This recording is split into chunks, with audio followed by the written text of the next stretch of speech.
RUGR4TS, Puerto Rico Pressure. Chapter 1, The Wrong Vacation. Bakery banks hated airports. Too many people. Too many eyes. Too much waiting around pretending everybody wasn't watching each other. The RUGR4TS crew moved through Los Santos like kings, but inside Terminal 7 at LAX, everybody looked regular. Hoodies. Designer bags.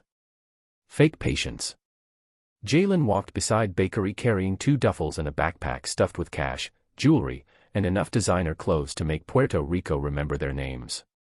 Tay kept talking about beaches and girls while Dre recorded everything for social media. "Man, this trip finna be legendary," Tay laughed. "No drama. No ops. Just vibes." Bakery smirked slightly. "Every time somebody says that, something bad happen." The crew laughed, but Bakery wasn't joking. Ever since the city war ended back in Los Santos, things felt strange. Quiet. Too quiet. He could feel pressure building somewhere he couldn't see yet. The private charter finally landed in San Juan just after midnight. Warm air hit them instantly when they stepped off the plane. Palm trees moved in the wind while music echoed from somewhere outside the airport parking lot. Puerto Rico felt alive. The RUGR4TS grabbed their luggage quickly. Tay accidentally bumped into a tall man wearing all white linen and sunglasses even though it was nighttime. "My bad," Tay said. The man stared at him for a long second before walking away with 2 armed security guards behind him. "That dude looked like a movie villain," Dre whispered. Nobody noticed the baggage mix-up. Not yet. By the time they reached the luxury villa near Isla Verde Beach, the mistake had already become dangerous. Inside the black duffel bag they accidentally grabbed were 4 bricks of cocaine, 2 pistols wrapped in towels, a satellite phone, and a ledger filled with names, payments, and coded locations. Silence filled the room. Tay blinked slowly. "Bro." Dre backed away from the table. "Tell me that ain't what I think it is." Bakery opened the ledger carefully. Every page had one name repeated over and over. El Fantasma. The Ghost. Puerto Rico's most feared drug lord. And somewhere inside that airport, El Fantasma just realized somebody took his bag. Chapter 2, The Ghost Starts Hunting. The villa no longer felt relaxing. Music still played outside from beach clubs nearby, but inside the mansion, tension suffocated every room. Tay paced back and forth while Dre looked out every window every 30 seconds. Bakery sat quietly at the kitchen counter flipping through the ledger again.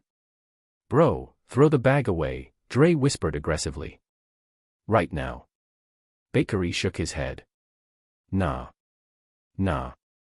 Tay exploded. "This man probably kill people for blinking wrong." Bakery leaned back calmly. "Exactly why we can't move, stupid." The satellite phone suddenly vibrated on the table. Everybody froze. Unknown number. The room went silent except for the ocean outside. Bakery answered slowly. "Yeah." No voice responded immediately. Only breathing. Then finally. "You have something that belongs to me." The voice sounded calm. Too calm. Bakery didn't answer.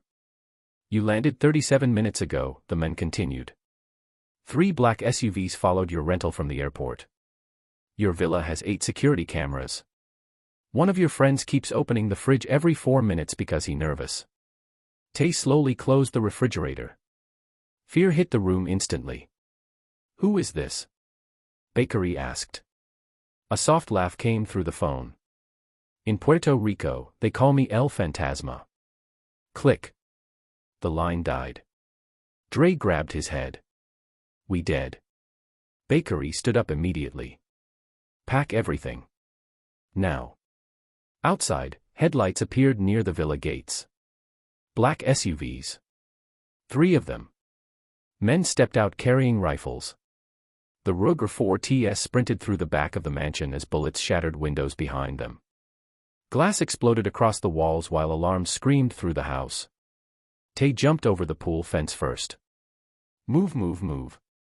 Bakery grabbed the ledger before escaping through the rear alley leading toward the beach. Gunshots echoed across Isla Verde while tourists screamed and ran. The vacation was officially over. And they had only been in Puerto Rico for one night. Chapter 3, Santurce Shadows. Rain poured over San Juan by morning. The Ruger 4TS hid inside a rundown apartment building in Santurce after escaping the villa attack. Their expensive clothes were soaked, dirty, and covered in sand from running through alleyways near the beach. Tay looked miserable. This trip weak as hell. Bakery ignored him while studying the ledger again beneath a flickering kitchen light. Something inside the notebook didn't make sense. These weren't just drug deals. There were politician names. Shipping routes. Police payments. Coordinates. This wasn't a bag. It was evidence. Dangerous evidence. Dre peeked through broken blinds toward the street below. Black SUV drove by twice already. Bakery nodded slowly. He's searching every neighborhood. Suddenly, knocking echoed at the apartment door. Everybody reached for weapons instantly. An older Puerto Rican woman entered holding groceries calmly like armed teenagers hiding from cartel killers was normal. "You boys loud," she said. Tay blinked. "Who is this?" "Maria," Bakery answered. Maria had once helped Bakery's uncle years ago during a shipment operation between Miami and Puerto Rico. Nobody knew exactly how connected she really was. Maria looked at the ledger once and immediately frowned. "You stole from El Fantasma." "We ain't steal nothing," Dre said quickly. "Doesn't matter," Maria replied. "He will believe you did." She sat down slowly. "Listen carefully. El Fantasma controls half this island. Politicians fear him. Police work for him. Tourists disappear because of him." Tay swallowed hard. Maria pointed toward Bakery. "But you," she paused. "You have something he cannot afford to lose." Bakery narrowed his eyes. "What's in this ledger?" Maria looked uneasy for the first time. "A list." "What kind of list?" "The kind powerful men kill entire cities to protect." Silence filled the apartment again.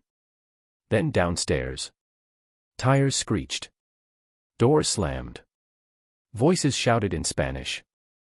Maria stood instantly. "He found you." The Ruger 4TS looked at each other. No beaches. No parties. No relaxing vacation. Only survival now. And Puerto Rico was becoming a war zone around them. Chapter 4, The Night Market Escape. That night, Maria guided the Ruger 4TS through crowded streets near La Placida, where music, food vendors, and nightlife created chaos perfect for hiding. Neon lights reflected off wet pavement while thousands of people danced between bars and street performers. For the first time since arriving, the crew blended in. "Stay close," Maria warned. Bakery noticed armed men scattered through the crowd pretending to party. El Fantasma's people. Watching. Hunting. Dre kept recording secretly on his phone. "This feel like a Netflix series." Tay smacked him. "We fighting for our lives and you vlogging." Suddenly, Bakery spotted the men from the airport. White linen outfit. Sunglasses again. El Fantasma himself. Standing across the street. Watching them silently. The crowd moved around him like water around a rock. Then he smiled. And chaos erupted. Gunshots exploded through the night market. People screamed and scattered instantly. Tables flipped. Bottles shattered.